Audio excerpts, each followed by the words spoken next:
Assalamualaikum warahmatullahi wabarakatuh. Nama saya Kanita Najia Setiawati dari kelas 10 MIPA 1. Hari ini saya ingin mempresentasikan materi teks eksposisi pada pelajaran Bahasa Indonesia. Pada materi teks eksposisi ini kita mempunyai 5 subbab.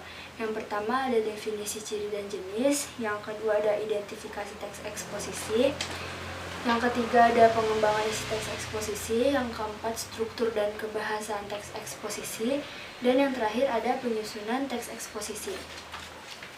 Yang pertama, definisi ciri dan jenis.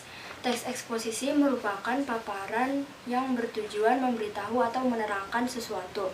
Teks eksposisi mempunyai 3 ciri, yaitu yang pertama ada penjelasan pokok persoalannya secara objektif, lalu yang kedua gaya penulisannya informatif, lalu yang terakhir teksnya memuat fakta.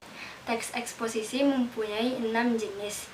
Yang pertama ada eksposisi definisi, yaitu menjelaskan pengertian atau definisi pada suatu topik tertentu secara mendalam.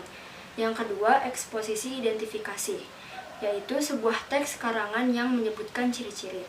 Yang ketiga eksposisi perbandingan, yaitu membandingkan suatu dengan yang lain. Jadi maksudnya eksposisi perbandingan ini teks eksposisinya membandingkan suatu dengan yang lain.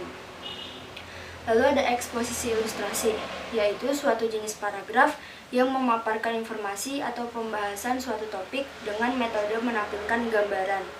Lalu yang kelima eksposisi klasifikasi, yaitu mengenal karakteristik yang sama. Lalu yang terakhir ada eksposisi analisis, yaitu proses memisah-misahkan suatu masalah dari suatu gagasan utama menjadi beberapa bagian, kemudian masing-masing dikembangkan secara berurutan. Lalu kita lanjut bahas subbab yang kedua, yaitu identifikasi teks eksposisi. Di identifikasi teks eksposisi ini kita mengidentifikasikan permasalahan, argumentasi, pengetahuan, rekomendasi dalam teks eksposisi, fakta dan opini dalam teks eksposisi. Lalu di subbab yang ketiga, pengembangan isi teks eksposisi. Mengembangkan isi teks eksposisi ini ada 2 cara. Yang pertama, melengkapi tesis dengan argumen. Tesis ini adalah bagian pembuka teks eksposisi.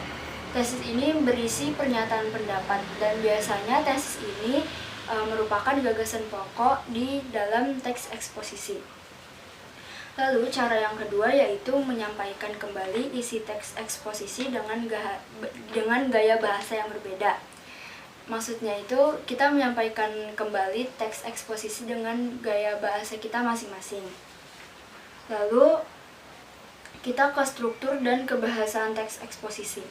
Struktur teks eksposisi ada 3, yang pertama tesis, yang kedua argumentasi, dan yang ketiga penegasan ulang. Lalu di sini ada contoh teks eksposisi dengan tema lingkungan.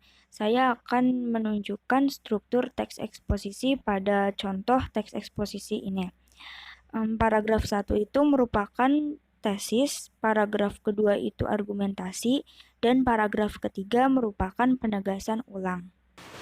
Lalu teks eksposisi mempunyai 6 kebahasaan. Yang pertama ada istilah, yang kedua adjektiva. Adjektiva merupakan kata sifat. Lalu yang ketiga afiksasi. Afiksasi itu pengimbuhan. Lalu yang keempat itu verba. Verba itu kata kerja. Lalu pronomina. Pronomina itu kata ganti. Dan yang terakhir konjungsi. Lalu kita ke subbab yang terakhir, yaitu penyusunan teks eksposisi. Langkah-langkah menyusun teks eksposisi ada 5. Yang pertama menentukan topik, yang kedua menentukan tujuan penulisan, yang ketiga membuat kerangka teks, yang keempat mengembangkan gagasan pokok dan gagasan penjelas, dan yang kelima menuliskan teks eksposisi secara padu. Lalu ada penyuntingan teks eksposisi. Penyuntingan adalah kegiatan proses, cara, dan perbuatan menyunting. Penyuntingan ini dapat dilakukan dengan membaca, mencermati, menambah, atau mengurangi isi teks. Penyuntingan juga dapat dilakukan dengan memperbaiki kesalahan kebahasaan dan unsur-unsur yang kurang tepat dalam teks. Segitu saja presentasi dari saya. Mohon maaf apabila ada kekurangan atau salah kata.